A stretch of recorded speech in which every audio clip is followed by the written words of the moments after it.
Good morning friends, steno for all में आपका स्वागत है।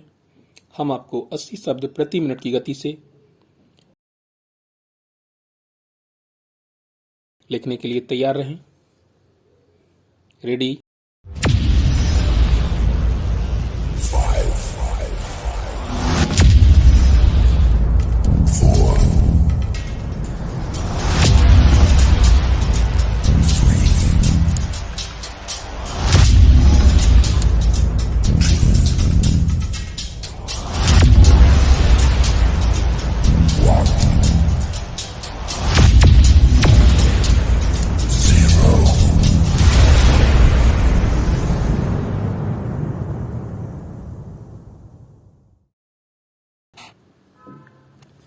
एक ईस्ट नीति को प्रोत्साहन देने के लिए अपने द्विपक्षीय संबंधों के माध्यम से दोनों देशों को दशकों से लंबित अपने सीमा विवाद का समाधान करना होगा।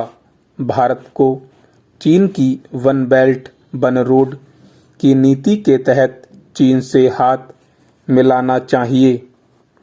चीन की इस नीति का लक्ष्य दक्षिण एशिया में अत्याधुनिक आर्थिक और आधारभूत ढांचे का निर्माण करना है। ये पहल चीन ने की है। इस महत्वाकांक्षी पहल से भारत की एक्ट ईस्ट नीति को नया प्रोत्साहन मिलेगा। दक्षिण एशिया में भूपरिवहन की स्थिति अत्यंत ही दयनीय है। तिब्बत और भारत के बीच कनेक्टिविटी के विकास में वन बेल्ट वन रोड की अहम भूमिका होगी।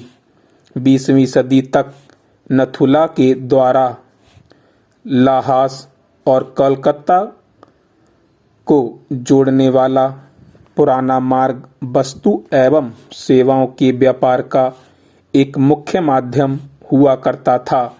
यदि भारत चाहे तो तिब्बत को बाहरी दुनिया से जोड़ने वाले इस मार्ग का वन बेल्ट वन रोड के अंतर्गत पुनरुद्धार हो सकता है।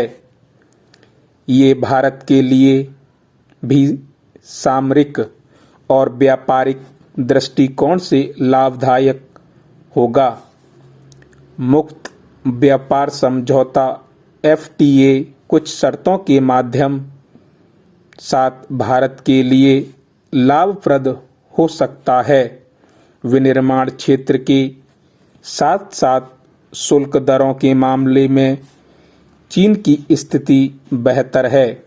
भारत में शुल्क दर के अधिक होने के कारण FTA से दोनों देशों के बीच व्याप्त मौजूदा व्यापार असंतुलन और बढ़ेगा।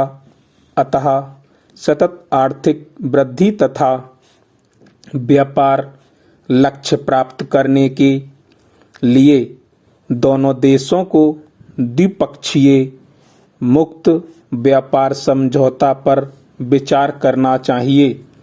यदि भारत चीन के पारस्परिक संबंध प्रांगण हो जाएं तो यदि दोनों देश विश्व की महाशक्ति के रूप में उभरेंगे। दोनों देशों की विशाल जनसंख्या में युवा जनसंख्या अत्यधिक है। इन युवाओं के कौशलों का भरपूर उपयोग कर दोनों देश कूटनीतिक, सामरिक, व्यापारिक और तकनीकी स्तर पर समृद्ध हो सकते हैं। इस एकीकरण के कारण दोनों देश सबसे बड़े उत्पाद देश और सबसे बड़े उपभोक्ता देश भी हो सकते हैं। अर्थात विश्व के लिए दोनों देश बड़े बाजार के रूप में देखे जाएंगे। यदि भारत और चीन के संबंधों में सुधार दोनों ही देशों के हित में है, लेकिन भारत के लिए अपनी संप्रभुता और सुरक्षा महत्वपूर्ण है। भारत को चीन के समकक्ष खड़े रहने के लिए समान सोच वाले देशों जैसे अमेरिका, जापान, ऑस्ट्रेलिया और वियतनाम से अपने संबंधों को मजबूत करना होगा। भारत ने चीन के साथ लगने वाली विवादित सीमाओं पर अपनी सामरिक क्षमता में वृद्धि की है। भारत सरकार अपनी तिब्बत नीति में आमूलचूल परिवर्तन के माध्यम से चीन के साथ द्विपक्षीय संबंधों में तिब्बत मुद्दों को सामने लाने की तैयारी में है। इससे भारत तिब्बत का पुराना सिल्क रूट रेशम मार्ग विकसित होगा।